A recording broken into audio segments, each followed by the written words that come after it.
Hello and welcome to another manga spotlight. Today's episode is Jinruishoku, Blight of Man, a series from Shonen Jump Plus that just came out.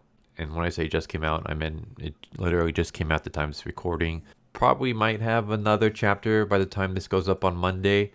I guess it depends on if this is a weekly, bi-weekly, or even a monthly series. I'm not exactly sure. But it is a amazing start to what I'm hoping is going to be a great series. It's showing a lot of potential so far. So this is a series by Mitsuchiyo Maru, who does the writing, and Saito Yuki, who does the artist. I haven't heard of either of them. Mitsuchiyo Maru has mostly done like drama, slice of life horror, and like school life horror dramas. So that's kind of interesting. Meanwhile, Saito Yuki has done some action comedies, an action adventure, as well as another series that he did with Mitsuchiyo Maru. Anyways, best way I can describe the series is that it gives me a lot of Tokyo Ghoul vibes, only with mummies instead of ghouls. And of course, leave it to Japan to take something like a mummy and then just completely change it around and do something crazy and unique with it. So let's just go off this little short premise real quick. You just die one day and turn into a mummy. Mysterious mummified corpses that people have nicknamed Mummily-sans keep being found one after another, causing a lot of fuss. One day, a boy named Seita notices that his friend is acting strangely. Don't miss the thrilling suspense story about an invasion by the unknown. See, I did find it kind of funny that says people keep getting turned into mummies, causing a lot of fuss. Yeah, I would think so. I would think people turning into mummified corpses would cause some kind of a fuss. But yes, the weird thing about this series is that, I mean, mummies, we all know what mummies are. It's a classic monster trope. Here is kind of different. Basically, one day people just wake up as mummified corpses. So they don't die and then become mummified. They're normal people, and then all of a sudden they're mummified corpses. But it even goes a little bit different than that. Because in this series, we have two main characters. We have Seita and we have Hayato. Hayato is the one that you see in the little thumbnail right here. Hayato is actually not even the protagonist of the first chapter, which is another interesting thing. Seita is the protagonist of the first chapter, but Seita apparently dies in the very first panel. You might be confused, like, what exactly are you talking about? How can he be the main character and die in the first panel? Does he become a mummy? No. So, in the very first panel, we see Hayato talking to Seita. Well, he's talking out loud. And we see Seita's body. And Seita has a stab wound in his arm, a stab wound through his heart, so I'm assuming he's dead. One of his eyes is missing. Meanwhile, we see Hayato, who has a third eye on his forehead. So you put the pieces together. Seita's missing an eye. Hayato has a new eye on his forehead. I'm assuming Seita is now a part of Hayato in the form of the eyeball. And that's how we start off the series. We start off the series with the supposedly death of one of the characters. And then we cut to a flashback. The flashback is only like a day or so before all this happened. And we just see the two characters. So Seita is like the popular kid, really good at sports, athletic, happy-go-lucky, everybody loves him. Hayato is the complete opposite. I mean, he's really good at soccer, or football for all you non-Americans. And other than that, though, he's a social outcast. He's kind of emo-ish in the sense that he's really recluse, shy, doesn't talk to a lot of people. Seita's the only one he really talks to. He comes from a broken home. His dad is out of the picture, possibly dead, maybe just ran out on his mom. His mom is an alcoholic who abuses Hayato on occasions. And we have this like bipolar, multiple personality flip between her, where on one hand she'll be like happy and sweet and loving, and all of a sudden she just goes into a berserk alcoholic rage, and she physically and verbally and emotionally abuses Hayato. And Seita is like his only friend.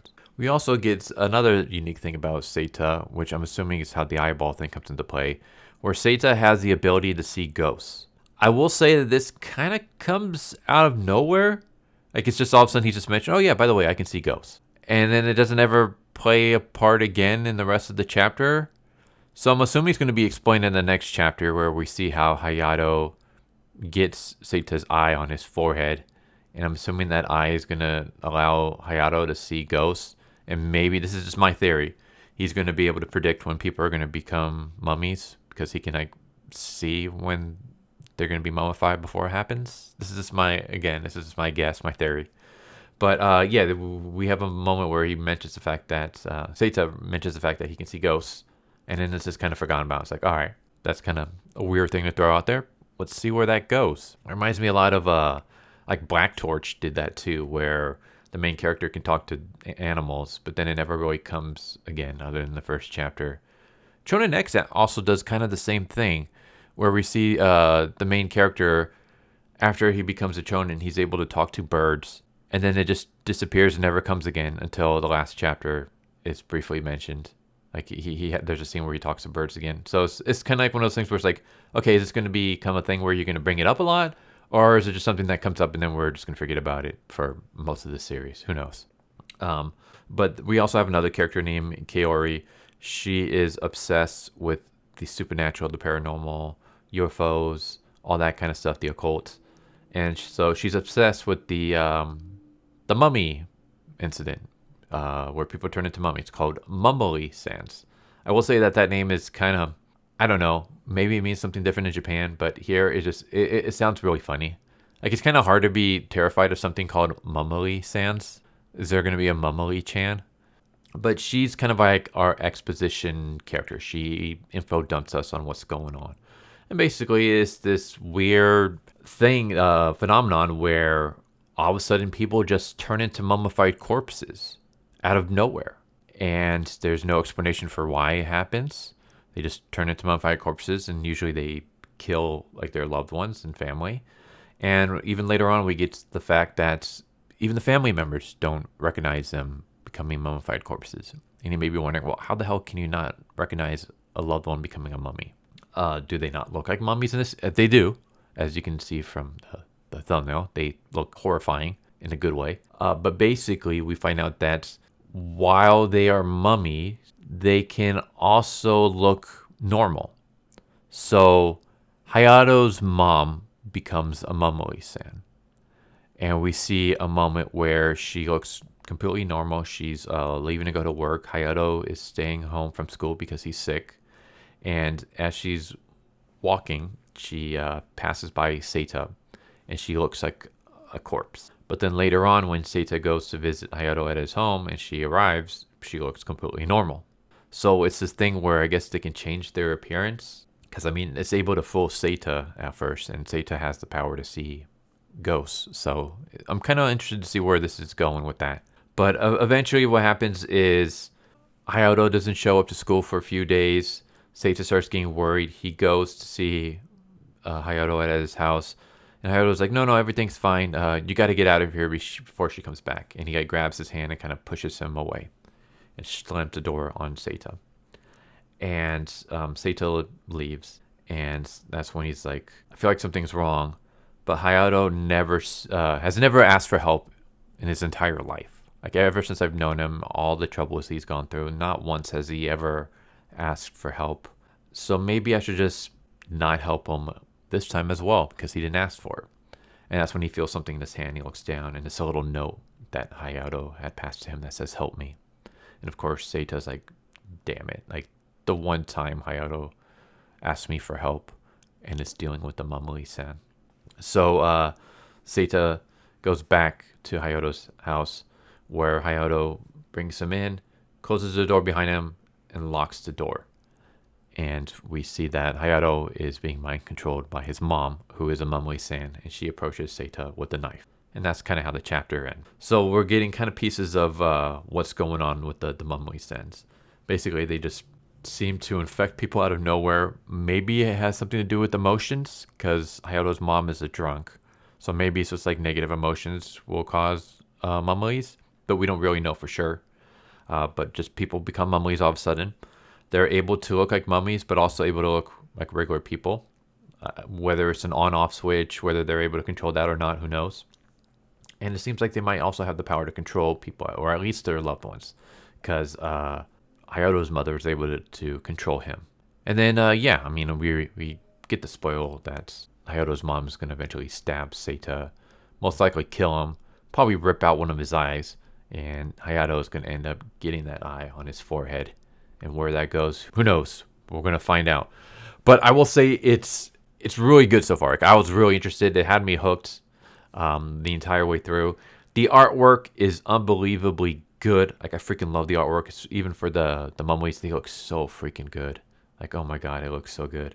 I wish I can show you like interiors, but it's Shueisha, and Shueisha is, well, they tend to give copy strikes anytime you show any interior artwork, so I'm not going to do that, other than what you see, like this little mishmash thumbnail that I've kind of thrown up. So what you see here is kind of like a little sample of what the interiors are going to be. Just take it from me, the interiors are amazing.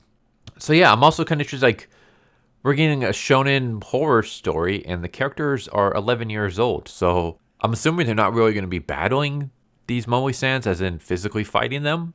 I would assume so, because, I don't know, I can suspend my disbelief for a lot of things, but seeing 11-year-olds fighting against monsters might seem a little bit too much. Also, there's no action tag. It's just a horror shonen, so, I mean, action usually tends to go with shonen, but not always. So we'll see. I would just say it's an amazing start to what's hopefully going to be a promising series. I'm a little bit hesitant to do a spotlight on it just because I seem to have some kind of curse. Every time I've done a spotlight for a brand new series that I've been excited about, it either turns to crap and then gets axed, or it just gets axed. There have been very few series that are still ongoing, but I did a spotlight for it as soon as they came out. So I guess we'll see. Fingers crossed this ends up surviving and just being good. But there you go. There's Jinru-Shoku, Blight of Man. Go check it out. I'll leave a link to the Manga Dex page in the description below, as well as a link to the Manga Plus site where you can read the first chapter. But go check it out. It's really good. Anyways, there you go. Hope you enjoyed the video. Hope to see you next time. Take care. Later. So what did you guys think of that video? I hope you guys enjoyed. If you guys haven't already, please subscribe, hit that bell for a notification, leave a like if you enjoyed the video. And if you didn't enjoy the video, thank you for watching it this far, and I hope the next video is more to your liking. Feel free to check out the playlist that you guys see, and I hope to see you guys next time. Later.